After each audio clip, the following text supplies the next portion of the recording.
Coyote Moon. The enchantress weaves her spells of mystery.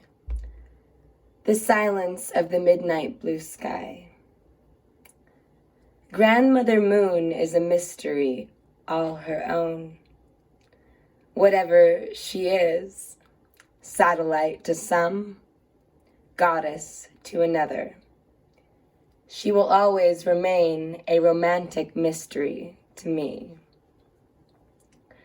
Who is to deny that as she shines her light upon us from her home amongst the stars, in one moment she can bring together the lips of young lovers, leading them to a journey through tantric pathways of ecstasy. Yet, in that very same moment, in yet another part of the forest, another couple experiences mood swings into the deepest of dark emotions. The human drama is played out in scenes of agony as they lay begging for the night to end and to experience the release from the spell that comes with the first red rays of dawn. She casts a clear yet eerie light that gives the desert landscape the feel of a Spielberg movie set. I am bathed in the waves of silver blue as I feel a strange force in the light of her that shines upon my face, as if a part of me were being pulled out of my body, and in some way beyond my expression, I find myself merging with her molecular structure. I can feel a kind of pressure or electrical sensation that seems to be in my brain. It is as if my electromagnetic frequencies were being manipulated, like I am under the effects of a cosmic magnet. The geometry of the evening is shaken by the sound of an owl in the distance, calling to its mate. There is a surrealist's energy to everything this evening. It is as if, at any moment, Don Gennaro himself would come walking out from behind one of the cedars. No thing is what it appears to be within our normal perception. I cannot help but feel as if I am one with the whole of nature. Light spans, taking momentary expressions in different forms within the holographic set. Yet, in the same moment, I can begin to feel myself losing my grasp of reason as time slips from my awareness. I can actually feel myself floating out of my body when all at once I am brought back like a boomerang as once again the geometry of the setting is altered. This time shattered by the song of Grandfather Coyote, which pierces the silence. His song changes the nature of the evening to still another reality, and I am reminded by a familiar feeling. Yes, it is that time once again, the time of the Coyote Moon. The trickster is moving across the land like a silent wave of power. You can't see it, but the feeling is everywhere. Change is afoot. The very nature of the light is surrealistic, giving the patches of normally pink granite sand the appearance of newly fallen, phosphorescent snow. The wind calls to my attention as it sings through the pinions, giving a gentle warning of a changing mood to the whole of reality. No thing is what it appears to be within the perception of ordinary reality. There is a quickening that is occurring in the garden, and mystery is afoot.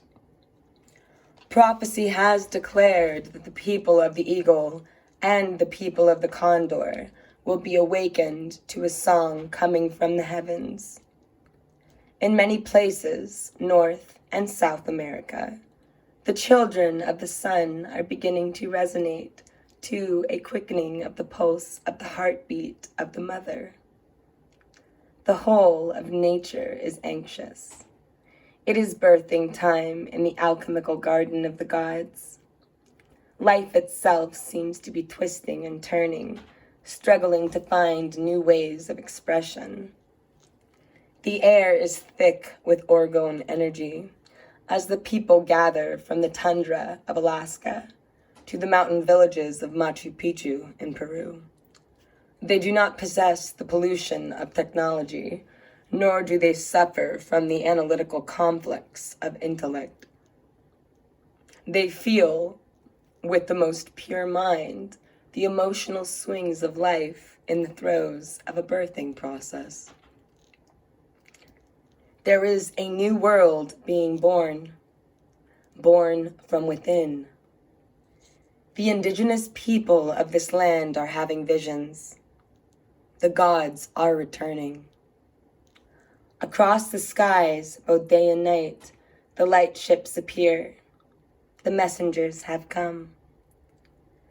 With the passing of each moment, the prophecies of the ancients are being fulfilled. In their visions, the people are seeing scenes of our galactic future. While here in our civilized urban societies, we are lost in super technology. Imprisoned in our mountains of glass and steel, we still argue as to the reality of whether the visitors from the other worlds exist or do not. Hail Bob has crossed our skies. Each morning it was visible to the naked eye. The emperors of television media allowed us stories of only a tabloid nature, how the comet will destroy the earth, while another proclaimed, we have no need to fear. It's kind of contradictory. Scientists struggled to rationalize public explanations of how the comet could change course over 40 times in 18 months. But like Jupiter, they haven't got a real clue. Just words and theories. Just like NASA. Never a straight answer. NASA. People do not listen any longer. And the talk shows are broadcasting fear throughout the night, taken from the hands of the metaphysicians placed into the arena of the media. Now, millions will be kept from the truth. The indigenous people sit quietly, saying very little. For them, the truth is simple. It is time for the great shifting of realities. There are rumblings from within the earth. The earth movers are awakening, shaking the ground beneath our feet as they make their new tunnels. The dragons have been seen in the skies. New forms of life are appearing in our oceans where life began, where it always has had its beginnings. We are seeing animals that have long been gone from this earth in our forests and mountains. These are new colors in the skies. The merging of dimensions has begun.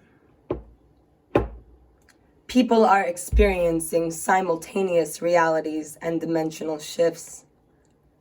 This is the time when our elders told us we would experience walking in two worlds. There are indeed many leaving this plane. The lists of names of those who are passing over are growing. There are those who have been getting messages that this is not the time to perpetuate life forms as we have known them. So some of us have ceased to have children. There are many souls disappearing from this plane, some in whole groups. These are crazy times, to be sure, filled with events that can only be talked about on the Art Bell show. Not any longer. It seems we are too often struggling to find sure footing upon increasingly unstable ground. We seem to be fighting a paradigm here. Are you aware that on February 14th and 15th in 97, as the giant Merkaba appeared in our heavens, we actually passed into the age of Aquarius? Interesting. Well, what did you expect as one age passes and a new one emerges? Chaos always precedes creation. Our friction in life will not cease as long as we are trying to fit a living fluid reality into that which remains of a decaying, structured, artificial one. We do not walk through reality in these times subject to fixed rules. The houses of dogma are crumbling. We are in truth creating reality with each passing moment, with each thought embraced by our emotions. We become the alchemists of our time, spinning the web of our emerging realities. We are experiencing the dichotomy of man's law versus universal law. We are walking into the reality that we are starseed, who have come to the world where much of what is taught is in direct conflict with the truth of the nature of reality. There is nothing wrong with your feelings, dear ones. Your intuitive perceptions are correct. It is in the teachings you have been spoon-fed that the fault lies. Manipulated truth has a short lifespan, and the consciousness of the people must be continuously manipulated by servants of the shadow kings to prevent them from realizing the truth in the conspiracy. It is the dance of the tyrants. The priesthoods of patriarchal dogmatism are on the run from their own lies. The collapse of religious, scientific, and social structures is frightening to these lords of illusion. The goal of the conspiracy is to continue to attempt to keep you in ignorance of ancient truths. We are a galactic people. None of us come from here. The gods of old are our ancestors. We have been force-fed illusions for generations in a desperate attempt to cover up terrible acts of treason against our personal liberties and sovereign rights to know the truth about our heritage. Reality, as most of us have been taught, is no more than a manipulation of the light, while irradiating the sources of knowledge. Everywhere, people are beginning to see the truth. We are like children awakening from a deep sleep, or it is more likened to a drugged state of unconsciousness. But there is a strong attempt by the opposing forces to keep us in constraint. Our living conditions are being manipulated to help the tyrants break the back of our spirits through a campaign of economic tyranny. In ever-increasing numbers, people are seeking to find some relief from the pressure of change and their shifting relationships. Financial demands are overwhelming these days, to say the least. One has to make 10 times what they did in the 70s to live a similar lifestyle to the families we grew up in. Yet, the pay scale remains the same, and often less than it was 20 years ago. We, the people, is becoming as mythical as the wilderness family. Diseases are taking us over, and, air quoting here, modern medicine is more and more helpless to find remedies. Look to the plants for the remedies. We are told that there are 3 to 4 new viruses appearing in the medical labs on a daily basis. What is it that we are not being told? Mutation of the species is becoming a science fiction reality as life forms seem to mutate before the very eyes of technological observers. In our outbreaks of illnesses such as the Ebola virus, then we hear about school children being evacuated from their school after a low-flying aircraft flew over the schoolhouse. The children are rushed to a hospital as they somehow have come down with unexplainable rashes and coughing spells. When they arrive at the hospital, the doctors have already pre-medicated themselves. How did they know? It ain't passing the smell test, that's for sure. A lot of what is causing us to contract these new diseases, whether they are mechanical or organic in nature, is due to 2 simple but highly overlooked causes: mental and spiritual neglect. How is this so? There is a small mass located in the center of the skull called the hypothalamus, which lies just below the thalamus on the midline at the base of the brain. This brain control center regulates or is involved directly in the control of many of the body's vital activities and drives that are necessary for survival: eating, drinking, body temperature, regulation, sleep, emotional behavior, and sexual activity. It also controls visceral functions by means of autonomic nervous system, the way it interacts closely with the pituitary gland and acts in coordination with the reticular formation. We breathe without thinking. Our heart beats and our blood pressure regulates without conscious command. Our cells regenerate without conscious mind application. Our eyes blink and are made moist by unconscious bodily functions. We have our own automated internal body-mind consciousness. The pituitary acts in connection with the hypothalamus and merges the functions of our emotions and our intellect. Then inputs information from our spiritual body, creating, when conditions are in proper balance, a state of harmony within the body, which disease cannot exist.